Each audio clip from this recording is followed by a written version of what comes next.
Coming up on stage with us, Tim and I, is Mark Darcy. So Mark is the Chief Creative Officer of the Brand Tech Group. Yes. And spent a decade as the Chief Creative Officer of Facebook, and has looked at a lot of ads. A lot. And was a judge. Was a judge. And was a judge. Yeah. So I don't know how I did. I think I did 53%. I'm going with 53%. I meant to check your work Please don't. specifically.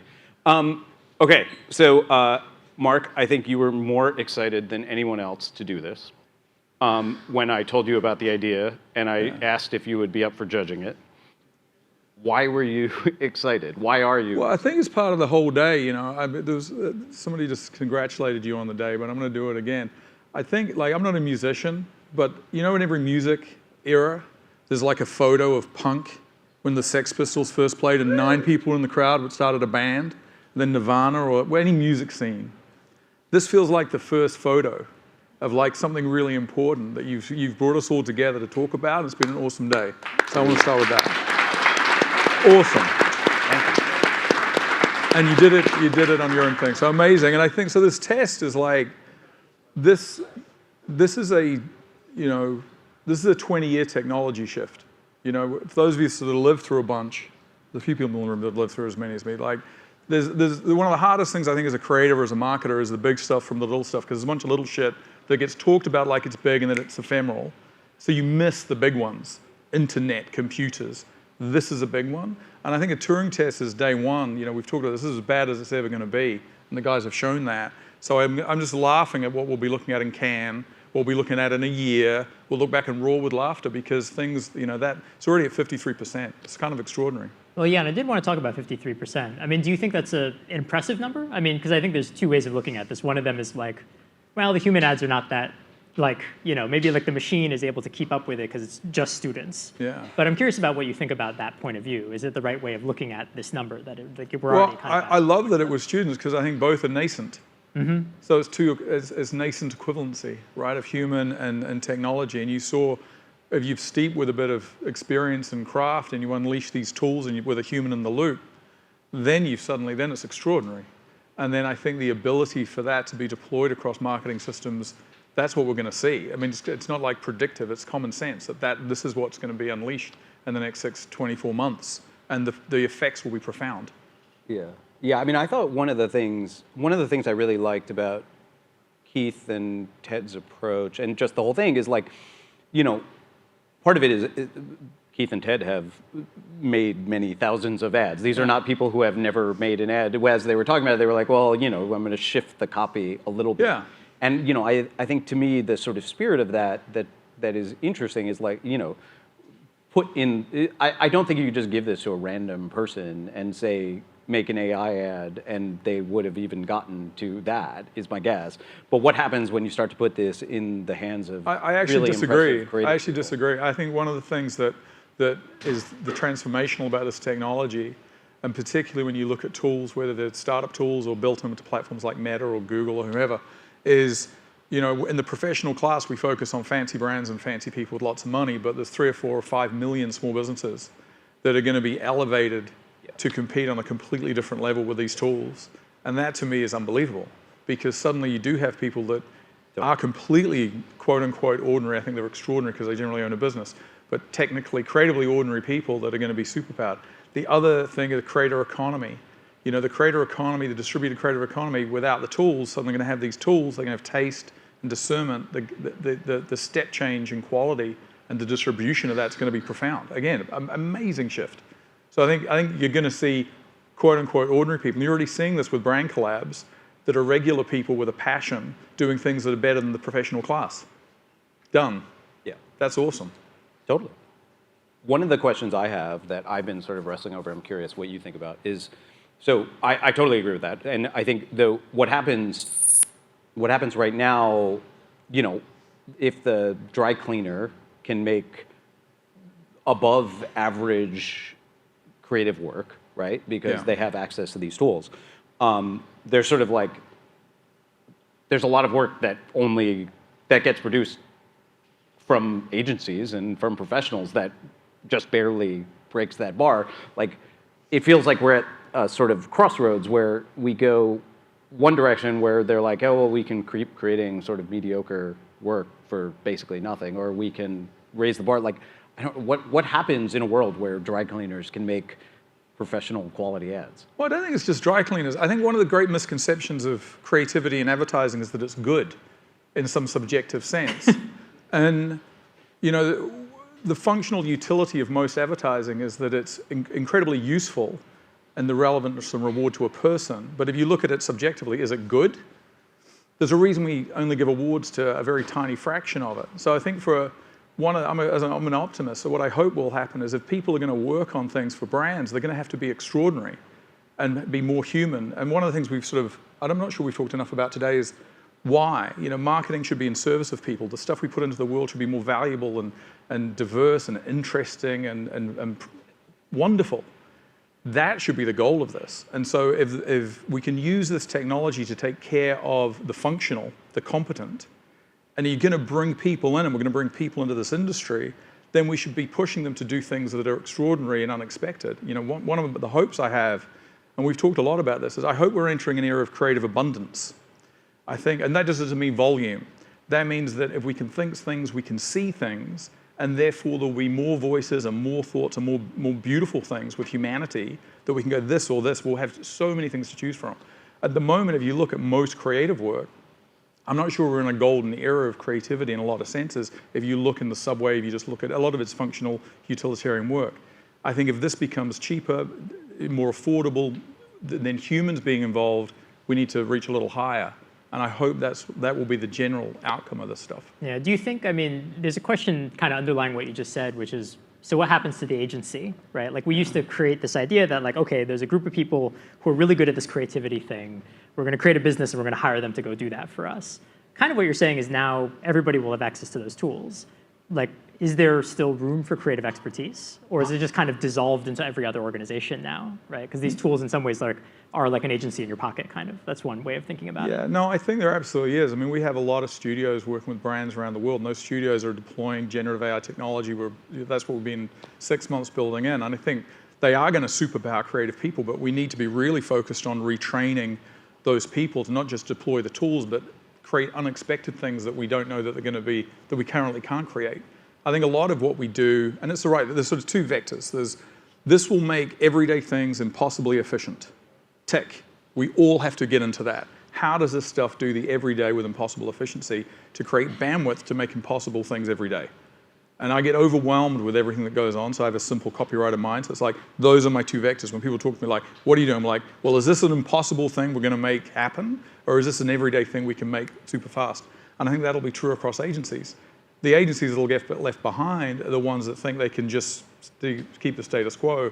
The ones that will do really well will be imagining unimaginable things that are amazing. And again, to what purpose? Well, to the purpose of reinventing how brands connect with people, serve communities, do crazy cool shit. It has to be for some reason. You know? Mm-hmm. Yeah. I have another question, but I have another question, but yeah. Another question? Well, Tim, I'm sort of curious for you, so, you know, I think I want to do this again in 6 months. Like, when you look at sort of where the tech is now, the stuff that's hard, you know, when we started talking to people in December, the thing that we heard most often was like, well, I'll never be able to place the logo. Mm-hmm. What is hard right now that needs to get easier in order to sort of solve these problems even more efficiently? Yeah, definitely. I think there's kind of two bits to that are still creating a bunch of friction. I think one of them is like, you're still stitching together a bunch of different services. And I think that still is maybe more high friction, right? And I think that's going to be something over the next 6 months that'll get a lot easier, probably through LLMs actually as part of the stack, where you say, hey, write the software that puts the thing into the thing, of which I think, you know, there's kind of initial versions of this being played out, but I think that's going to become a lot less, like more frictionless over the next 6 months. I think the second one is also thinking about where fine-tuning plays into this, where like I think ultimately the game still is, okay, you know, we're going to just like shotgun strategy generate like 1,000 ads a second, and then the human is still like this one, this one, this one, this one.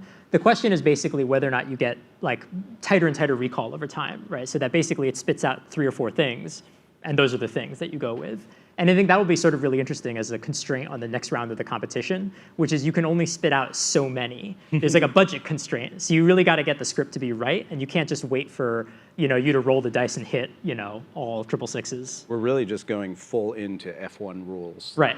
We're going to add the budget cap next. But again, I think the rules are great for the test, but in the real world, we're not going to have the rules, right? So you're going to be in a world where, whether it's virtual focus groups, AI focus groups, Creative X, like measuring the potential efficacy of work in real time so that you can actually say, well, I think this, but the model says this. And one of the things I think even with this work, and you see it all across a lot of work here, is and this came up in some of the presentations today, the importance of having differentiated sort of creative foundational models, we were just talking about this before, is going to become a critical part of the craft of building a brand. And like, I'm fascinated with how we're going to build these, whether it's through typography, through strategy, through language, that differentiate. Because what happens with derivative forms is it's all going to be the same. You're going to see energy ads that are deriving, well, this is how they look. As a brand owner, what I want is ownability. I want to be able to see across the room, that's me. So the craft of creating the model that protects that, and I thought the X presentation was an excellent way of demonstrating that, is actually become more important in this world than less. Again, and that's going to be very much human craft, particularly at the head end, to say this is what we want to protect, to differentiate. Otherwise, it's going to become commoditized. If you're a small business, it's not as important because you're just looking to get something professional. If you're a multi-billion-dollar brand, you're going to spend a lot of time on that. Yeah, I'd love to actually test Mark's thesis too of like this being an equalizer. Right, so you basically imagine like a bunch of students with access to all these tools, and then like a real big global agency that doesn't have access to any of these tools. Yeah. And the question is, do they produce work that's roughly at parity? Right, if you set that standard, I think that's almost another interesting thing to measure is like how quickly is that gap closing? Yeah. And over time, what happens, that's what's so wonderful about today is like, we will look back and laugh in the best possible way because this will seem naive, and that's the joy of being in this room today. Because every year, every 6 months, the growth is going to be extraordinary. One of the things I wonder as you were talking is, one of my sort of favorite stories and experiences from my advertising life is I was working on a large consumer electronics brand, and we were doing creative testing. And they made an ad, and they thought it was great, and it was edgy, and sent it out, like did great in creative testing. Last question was unaided brand recall. 10 out of 10 said Sony, which was not the brand.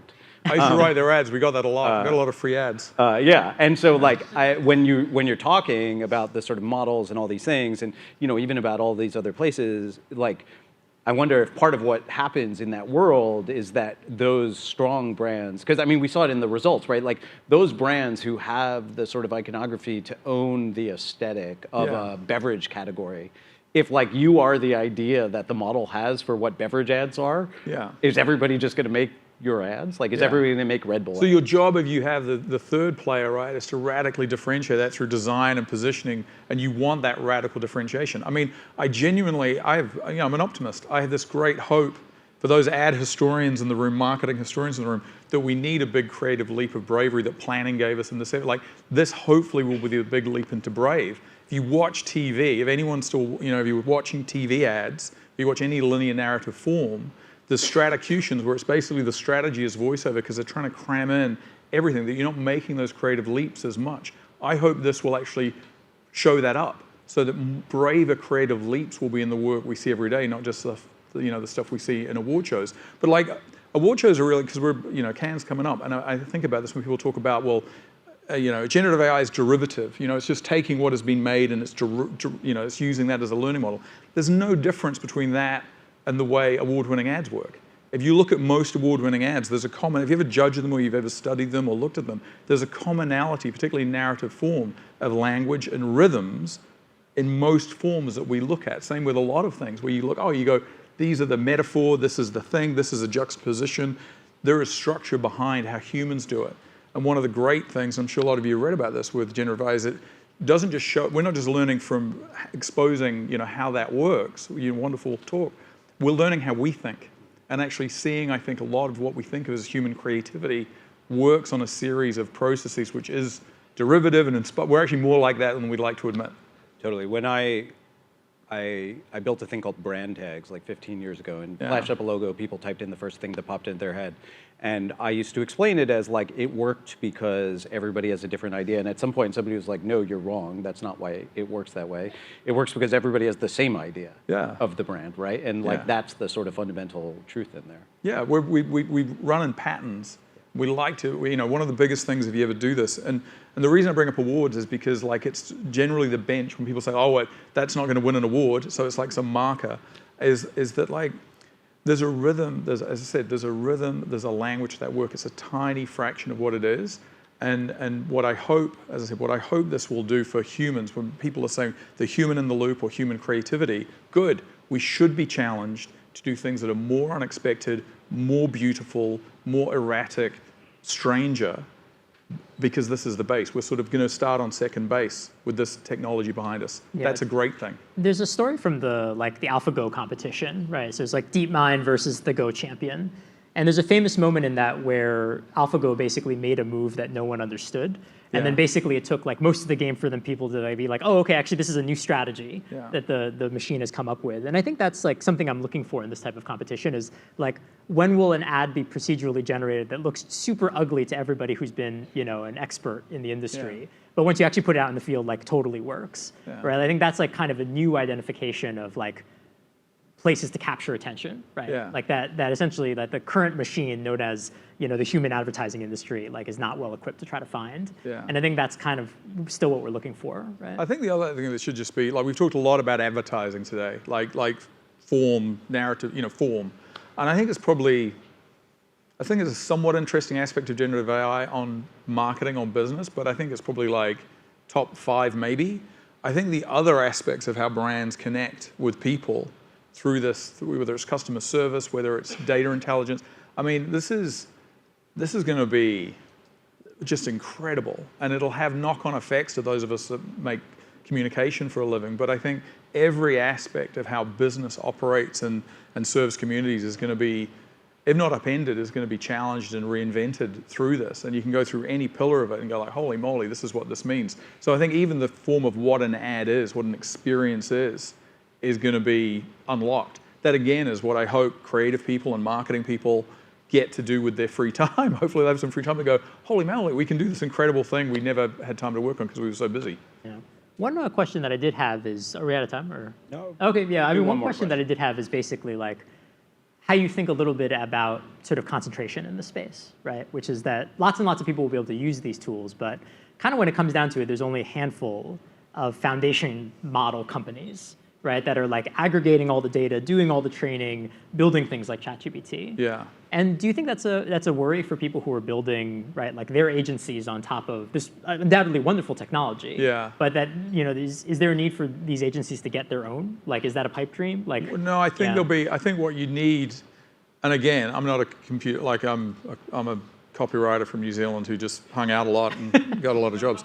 But like, it seems to me that we're going to need a really stable platform to build on that's easy, that can aggregate and update all the best stuff we've got going on. It's brand safe, legally safe. We don't have to think about it too hard, so we can concentrate on the practical application of this. One of the big things I look for is people who talk about this stuff in the future tense isn't as interesting as talking about it practically and what are we doing. And that's what we've been challenging our people around the world, like, what are we actually doing? How's it actually being applied? So I'm not worried about like the models. I think that'll, bright people like yourself will work that out. What I think is important, is the create a foundational model that protects and differentiates the brand and how we write and build those and make sure that's protected and not shared back to the model. Because if I create something amazing for my Gatorade competition, I don't want that going into the model that everyone's using. I want that to be protected for me because I've crafted that, but I want it to be built on the best model. So I think that'll all work itself out, I think. Because it'll have to, otherwise no one's going to pay any money for it. It's going to be like, oh, why would I do that? Yeah. Awesome. Yeah. Thank you, guys. Thank you. Thank you.